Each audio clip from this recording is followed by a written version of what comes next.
Bertrand Piccard, very nice to meet you. Likewise. I've been doing a few films about your journeys with the Solar Impulse, both yes. 1 and 2. So what's in stock? Are there going to be Solar Impulse 3? What's your next mission? The next mission now is to bring solutions that are economically profitable to protect the environment. We have identified now more than 1,400 of them, and we want to have an acceleration of their implementation in all the fields. Aviation, of course, but also automotive industry, construction, building, energy sources, water, industry, agriculture, circular economy, waste management.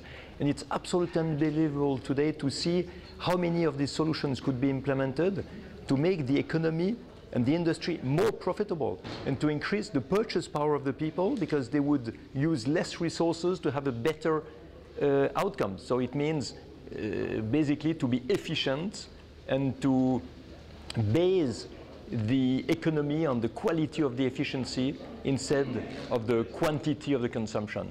Many people think aviation is one of the biggest polluters out there in terms of CO2 emissions and so on, but as you've said and you proposed that the airlines could bring like 80% of the taxes onto the airline ticket, but wouldn't that make the travel much more expensive on one hand? And on the other hand, this so-called shaming when you fly,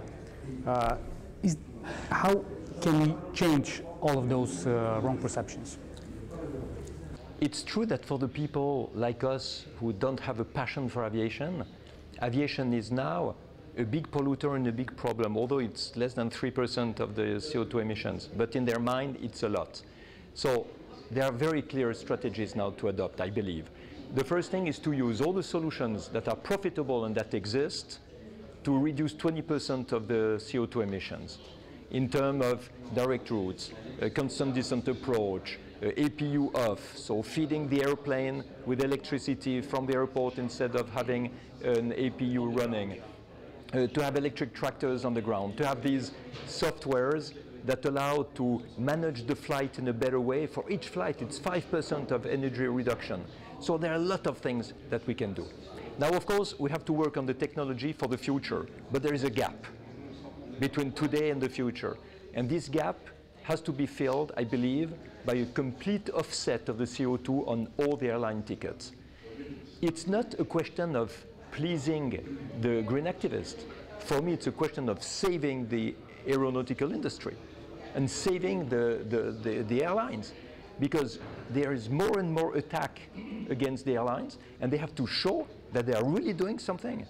And if every passenger pays something that will allow to reabsorb the CO2 it has emitted, you have a lot of money that goes on the field to replace polluting stuff by ecological opportunities.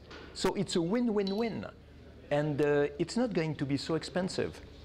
You have, maybe for a European flight, it's €5 per passenger per flight. This is not going to kill the business. This is going to save the business. That way, actually, all the passengers would feel part of the solution, yes, rather than part of the problem. Absolutely. And if the airlines would tell, look, you have paid the offset in your ticket. This is what your money will be used for. Look all the good you are doing. This will save, I believe, the image of aviation. In that respect, what's your take on the sustainable aviation fuel? Is that just a transitional period before we're going like electric or even hydrogen? Well, you have sustainable aviation fuel in very little quantities, and it's not enough to feed the entire aviation. Yeah. So there is this gap between now and the moment that the airplanes can be decarbonized, and this is where we have to act on the CO2 emissions and the CO2 offsets.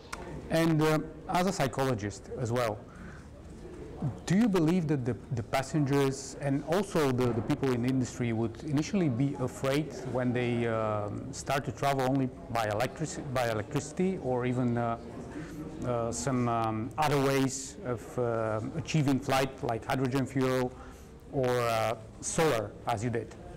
I think the passengers will enjoy it to fly electric. Absolutely, because it is silent. And you can even have airports much closer to the cities because they don't disturb the neighborhoods. Yeah. But of course, electric airplanes in the beginning will be small airplanes, maybe maximum 20 or 30 passengers. For big airliners, it will be either hydrogen, but not batteries, or electrofuel, or maybe, you know, suborbital.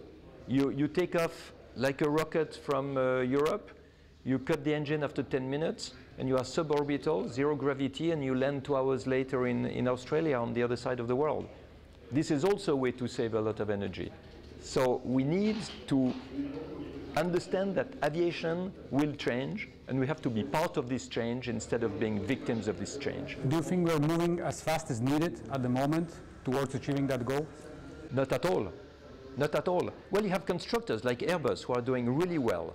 But on the side of the airlines, I think the airlines should really also play their part with the carbon offset and with the direct routes and with constant distant approach, or all these type of things. It has to be made. Until now, the commercial aviation has resisted too much. And when you resist, you suffer. You are like the scapegoat. And you have to turn that into being the actors of the change and lead the change. Yeah. Why do you think so much bright ideas are coming from Switzerland, actually? Is it because of the Swissness, because of the model that this country is adopting? There are 3 major pillars: healthcare, the education, and also innovation. Well, Switzerland is a small country, which means that we have to think big in order to survive. Because if we remain inside our borders, psychological borders or physical borders, we will suffocate. But you have actors of the change that are wonderful. That's where we have Airbus, who is a leading company. You have Air France, who is offsetting part of their CO2 emissions, especially for the internal flight. You have people doing things. Now we need to follow these pioneers and go all together with them. And at the end, just a personal question: how it feels like to fly in a complete silence, knowing that it's just the sun who is powering all your efforts? It's like a miracle. You fly with no noise, with no pollution, with no fuel. You can fly as long as you want, and suddenly you think, wow, if this is possible today, why is the rest of the world not doing it? And this is when I really perceived how much the rest of the world is in the past, with polluting and old and outdated and inefficient systems, when we could have much more modern systems everywhere. Thank you very much. I wish you all the success. Thank you very much to you. It was a pleasure.